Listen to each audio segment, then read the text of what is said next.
Sr. Presidente, Senhoras e Senhores Deputados, Sr. Dr. Rui Fontes, Sr. Dr. Telmo Reis, bom dia.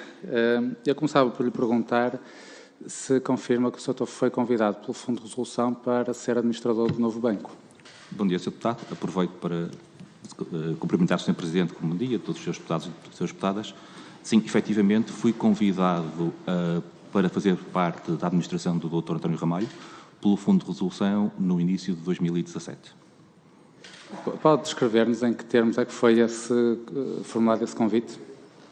Sim, ou seja, o Dr. António Ramalho falou comigo e o Dr. Vitor Fernandes. Na altura era necessário, estava-se a constituir o Conselho de Administração do novo banco para gerir o banco ainda na fase, antes do período prévio à venda, e eu fui convidado para assumir as funções de administrador com o pelouro do risco, muitas vezes a sigla inglesa Chief Risk Officer do novo banco, sendo administrador executivo e fazer parte dessa equipa. Muito bem. Antes, o Sr. Dr. era diretor do Departamento de Risco Global. O seu antecessor na função, o Dr. Carlos Calvário, já esteve aqui e ele deu-nos a nota de que muitos dos créditos volumosos, estamos a falar de centenas de milhões de euros e que se vieram a revelar ruinosos, atribuídos pelo Banco de Espírito Santo, foram concedidos sem que as empresas tivessem rating ou tivessem um rating péssimo. Pode confirmar esta informação? Sim, ou seja, a função do Departamento de Risco no Banco de Espírito Santo, e nomeadamente na área de rating de risco de crédito, era fazer uma avaliação independente do nível de risco do cliente e, nomeadamente, atribuir uma notação de rating.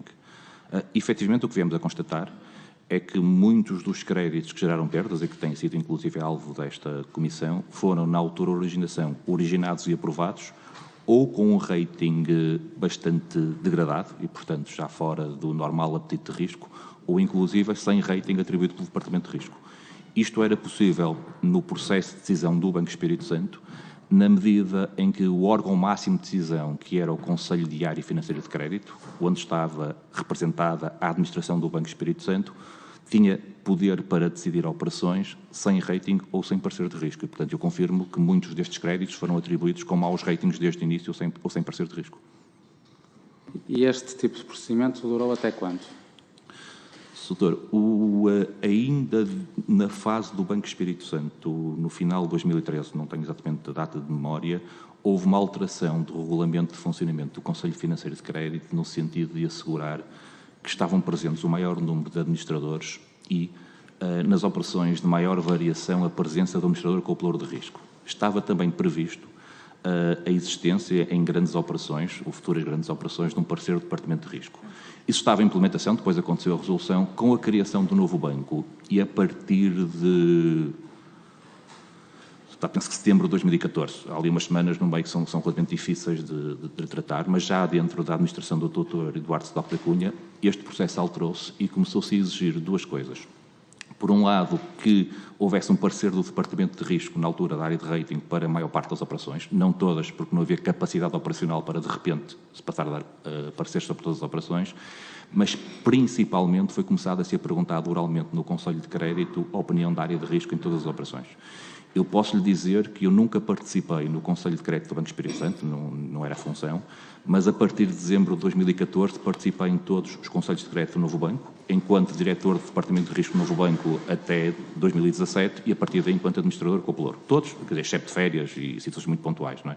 Portanto, esse procedimento foi manifestamente alterado, a prática foi alterada no novo banco. Também informo, e penso que é um tema muito importante, que houve uma alteração do modelo de governo do próprio comitê. Ou seja, a partir da existência do novo banco e, na altura, liderado pela administração do Dr. Eduardo Sedóquio da Cunha, o presidente do Conselho de Crédito era o administrador com o pelouro de risco, ou mais tarde o administrador com o pelouro de crédito, porque o administrador com o pelouro de risco não pode decidir, devido por questões de independência, não pode decidir aprovações sozinho. E, portanto, há essa alteração drástica, para além da questão dos parceiros. Ainda mais importante é o modelo de governo do próprio comitê em si, que ele é presidido pelo administrador com o pelouro de risco. Muito bem. Ainda na altura do BES e com o procedimento que existia, quem é que definia as orientações para o apetite de crédito do banco? Era o Conselho de Administração. Ou seja, a Comissão Executiva definia a estratégia. Ficava quase à descrição do Conselho de Administração porque não passava pela área de risco a Sim. concessão das operações de crédito. Não, ou seja, o que é que fazia a área de risco? A área de risco, na altura, tinha duas áreas que influenciavam, grosso modo, a política de concessão de crédito. Tinha uma área de rating, e a área de rating atribuía ratings internos de uma forma independente e fazia essa avaliação. Quando atribuía, porque havia casos que as operações de crédito eram concedidas sem sequer ter rating atribuído. Sim, doutor, mas também penso que é importante também salientar, e desculpa o comentário, que o que nós vimos e estas operações que geraram perdas não eram representativas da totalidade das operações do Banco Espírito Santo. O nível de cobertura de rating interno dos clientes do Banco Espírito Santo era na ordem dos 93%, 94%. Portanto, 94% da exposição tinha rating interno. E no novo banco, penso que esse número está nos 98%. É sempre impossível termos 100%, porque há clientes que não entregam contas ou que estão em reestruturação. O 100% é uma meta, mas que nunca se atinge na prática, não é? No Banco Espírito Santo, o valor era mais baixo, mas era significativo. Também de salientar que muitos destes créditos foram atribuídos há muitos anos.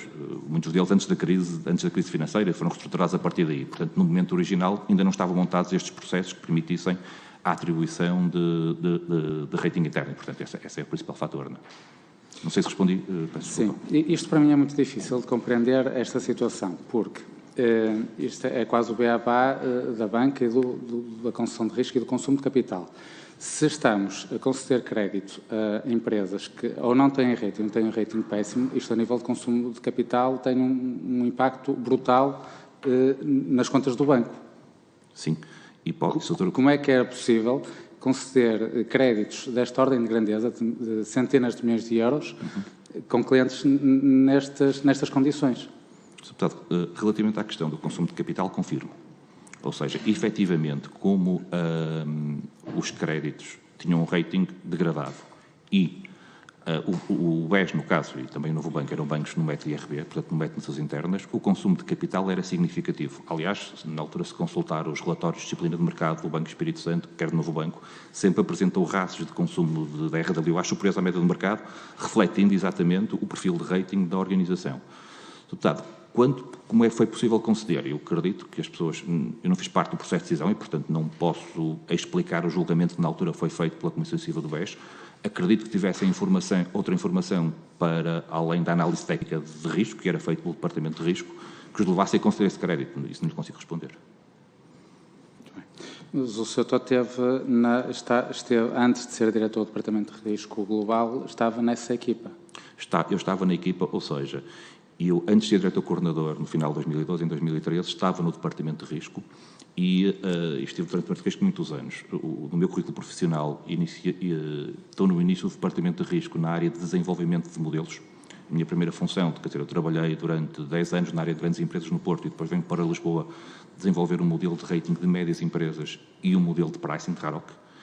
E eu estava na área do Departamento de Risco, responsável pelo desenho de modelos, e mais tarde alarguei as minhas funções à área de risco de mercado, risco de liquidez, risco operacional e de cálculo de requisitos de capital.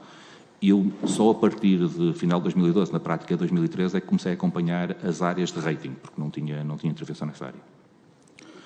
Nós tivemos aqui acesso a alguns relatórios de auditoria, quer do BES, quer do Novo Banco, e tivemos aqui, há umas semanas, o Dr. João Gamaleão, que disse que o grosso, o crédito que tinha era crédito à exportação. Portanto, não eram coisas que não existiam, eram coisas muito concretas à exportação. Portanto, até ficámos com uma imagem que teria sido muito injustiçado pela forma como foi tratado depois pelo Novo Banco.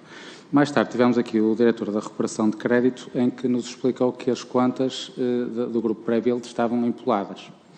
E se fizermos uma análise a esses relatórios de auditoria, percebemos que esse tipo de comportamentos era do conhecimento da hierarquia do banco, que atuou muitíssimo tarde. Nós conseguimos perceber que entre janeiro de 2013 e julho de 2014, portanto já muito próximo do final da vida do Banco Espírito Santo, o banco emprestou 192 milhões de euros ao grupo pré-build, nomeadamente em operações da Expressville, que tinha associados, de facto, a exportações, mas percebemos que destes 192 milhões de euros só se concretizaram 37 milhões de euros de exportações. Em julho de 2014, portanto, já no final da vida do Banco Espírito Santo, há um despacho a pedir um ponto de situação sobre estas operações, quando já um ano antes, em julho de 2013, portanto, meio ano depois de começar este crescimento exponencial da exposição, já existiam fortes indícios de que algo não estava bem. Portanto, não há nenhuma evidência de nenhum contrato de encomenda ou de adjudicação. Portanto, aquilo muito rápido se percebeu que aquilo não estava a ser bem feito. Eu gostava que nos explicasse como é que foi possível isto ter acontecido. Sr. Deputado, começando, eu não fiz parte do processo de decisão e, portanto, só conheço o dossiê depois de ele acontecer. Deputado, posso lhe dizer que isso não era um processo normal. O processo de desconto discreto da exportação no banco tem um processo razoavelmente robusto em que é confirmado pela área internacional a questão das exportações e, portanto, inclusive isso foi alvo de um relatório de auditoria interna de um processo que correu francamente mal. Posso lhe dizer que na área do Departamento de Risco, eu, entretanto, já revi esse dossiê, o cliente pré-build tem identificados vários sinais de alerta, tem um rating B, penso, relacionado com a estrutura de Angola, que lhe daria um rating mau. Eu diria que as orientações genéricas de crédito é que o banco concede crédito a clientes com rating superior a B+, B+, ou superior, e, portanto, B fica fora do apetite normal de risco. A informação que existia, sem entrar em detalhe, que na altura eu não tinha, sobre o grupo pré-build, da forma como ele era apresentado, é que era um grupo em Angola com um volume de obras significativo, ou seja, que ele tinha conseguido construir um conjunto significativo de obras em Angola, e penso que isso, entretanto, foi confirmado, e que haveria, por parte do BES Angola, a abertura de cartas de crédito que justificaria as encomendas que eles estavam a fazer a Portugal. E este era o racional da ótica de concessão de crédito. A falta de controle foi uma falta de controle da área de gestão do cliente, que efetivamente é identificada no relatório da auditoria. A questão das imparidades também é uma matéria no âmbito das funções do Departamento de Risco Global. Sim, confirmo. Este relatório também nos indica que as imparidades para este grupo foram sempre determinadas de forma automática, nunca houve um tratamento manual, o que é difícil de compreender para um cliente desta dimensão. Estamos a falar de centenas de milhões de euros da exposição. Quer dizer, se num cliente destes não há um tratamento manual das imparidades, eu não sei em que cliente é que haverá. Como é que isto foi possível ter acontecido? Sr. Deputado, o que existe, ou seja, ela nunca foi determinada uma imparidade específica, mas foi revista manualmente. Há dois processos diferentes, se me permite. Como é que funciona? Se me permite só explicar como é que funciona o processo de imparidade, há um conjunto de critérios que elegem os clientes para ser alvo de análise de imparidade individual. E, grosso modo, sem entrar em grandes detalhes, mas é que tem a ver com o montante ou com sinais de risco. E um cliente com o grupo pré-build entra no processo de avaliação individual de imparidade.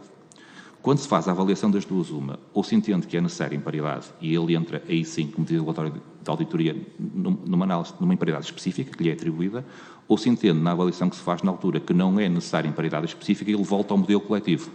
Qualquer grande exposição, independentemente da qualidade, tem que passar num processo de revisão automático. Manual, peço desculpa, porque não se pode confiar a modelos ou processos automáticos coisas de elevada dimensão. O grupo pré-build, quando foi avaliado no início de 2014 no Banco Espírito Santo, era posicionado como um grupo que estava a exportar para Angola, tinha um relatório um estudo de uma das Big Four, que calculava um valor significativo de capitais para o grupo e explicava o funcionamento do grupo em Angola, e havia créditos documentários do BES Angola. Na altura, nós não tínhamos conhecimento na área de risco do problema que se veio a demonstrar nas faturas. Não era essa a informação que existia e não foi essa a informação que nos foi passada pela área comercial. E, portanto, na prática, não detectamos esse evento e, portanto, não foi constituída imparidade específica. Agora, o racional de funcionamento económico do grupo pré-build estava, inclusive, sustentado com um estudo de uma das Big Four, que explicava como o grupo funcionava. E que, na altura, apresentava um equity value positivo. Situações pouco... Agora, quando detectamos, peço desculpa ter interrompido, mas quando detectamos que havia esse problema com o pagamento de faturas, imparidade constituída. Situações que eu classifico como também pouco normais aconteceram igualmente no grupo de Luís Filipe Vieira. Vou já avançar todas as partes até 2012, a altura em que não era o responsável pelo departamento. Entre 2012 e 2014, a exposição a este grupo aumentou em 167 milhões de euros sem que fosse concedida qualquer tipo de garantia real. Portanto, o rácio de cobertura das garantias reais ao crédito passou de 67% para 33% ou 34% neste período. Nós sabemos o desfecho que está a ter este grupo. Na altura, o Sr. já estava neste departamento. Como é que acompanhou esta evolução? Eu não fazia parte do processo de decisão de crédito do BES. Mas estava no Departamento de Risco que acompanhava estas... Sim, mas o Departamento de Risco não tinha poder de decisões de crédito. Eu penso que o Departamento de Risco atribuiu um rating ao grupo Promovalor. O rating na altura já era um rating relativamente fraco e, pelo que me recordo, as recomendações do Departamento de Risco sobre o Grupo Como Valor resumiam-se a manter a exposição e acompanhar os projetos que estavam a desenvolver no sentido de obter garantias reais. Essa era a estratégia que o Departamento de Risco tinha recomendado para o grupo. Eu não fazia parte da cadeia de decisão, conforme lhe disse, nunca estive no Conselho de Crédito do Banco Espírito Santo onde essas decisões eram tomadas, só a partir de dezembro de 2014 é que comecei a fazer parte do Conselho de Crédito do novo banco e, portanto, essa é a informação que tenho. Na altura, pelo que acompanhava, havia um conjunto de projetos que estava a ser desenvolvido no Brasil e que tinham essa orientação. A expectativa que nós tínhamos é que fossem obtidas as garantias reais que nós tínhamos recomendado. Eu tenho que avançar rapidamente, porque o meu tempo está a terminar. Eu gostava de lhe fazer aqui algumas questões de resposta rápida. Qual era a sua expectativa de utilização do mecanismo de capital contingente, à altura em que ele foi definido? Sr. Deputado, confesso-lhe que não tinha, ou seja, tinha a expectativa que ele devesse ser utilizado, claramente. Eu tomei conhecimento do acordo de capital contingente em, penso que março, abril de 2017, ou seja, ele de repente refere-se a 2016, e confesso que fiquei surpreendido porque ele envolvia cerca de 40 mil créditos. E quando começamos a ler o documento, que é um documento relativamente complexo, entendemos também que houve uma alteração significativa entre o acordo que nós vimos em março de 2017 e depois a consequência de todos os compromissos que foram assinados com a DGCOM no final, no grosso modo, 6 meses depois. Não é? Portanto, nós nunca fizemos uma estimativa de qual era o montante a ser utilizado. Li o relatório da Direção-Geral da Concorrência, dos 3 mil milhões de euros que na altura estavam previstos. Tinha a esperança que ficasse abaixo, mas nunca fizemos um estudo sério sobre esse tema. Mas corria no banco de que esse cenário era um cenário razoável. Sim, mas não era um cenário estratosférico. A nossa expectativa era que conseguíssemos fazer melhor. Com certeza, e trabalharíamos para isso. Exatamente. Mas não era um cenário de todo descabido. Era um cenário possível. Aliás, esse era um cenário possível que se baseou, penso eu, pelo que li, que não participei, no cenário inicial do comprador, portanto, da Lone Star, e juntamente com a Direção-Geral da Concorrência. Portanto, era um cenário possível, não mais que isto. O Sr. confirma que o rácio de capital exigido para o ano de 2020, de 12%, decorre exclusivamente do contrato de venda. Isto é, não fosse no contrato de venda estar definido que eram 12%, pelas regras do Banco Central Europeu, este valor seria inferior, nomeadamente 9,75%. Sr. Deputado, confirmo que o rácio que nós neste momento temos de cumprir é o rácio que está no contrato de venda, que são os 12%. O Banco Central Europeu tem vários rácios, não só o rácio de corte urbano, inclusive tem o rácio de total capital, que são 13,5, estou a citar de memória, e portanto o banco tem que cumprir todos os rácios, não apenas o rácio de corte urbano ou tiruano. Está a falar do que está definido no contrato ou das regras do Banco Central Europeu? Das regras do Banco Central Europeu. Mas relativamente ao rácio para o qual concorre o mecanismo de capital contingente, ele apenas é de 12%, porque assim está definido no contrato. Sim, isso foi o rácio com que foi decidido capitalizar o banco. E permita-me também, quer as exigências do Banco Central Europeu subam, quer deixam. Por exemplo, se, entretanto, o Banco Central Europeu, na avaliação SREP do banco, entender que não são 12%, são 13%, não está previsto nada do contrato de CCA que implicasse uma capitalização adicional por parte do Fundo de Resolução.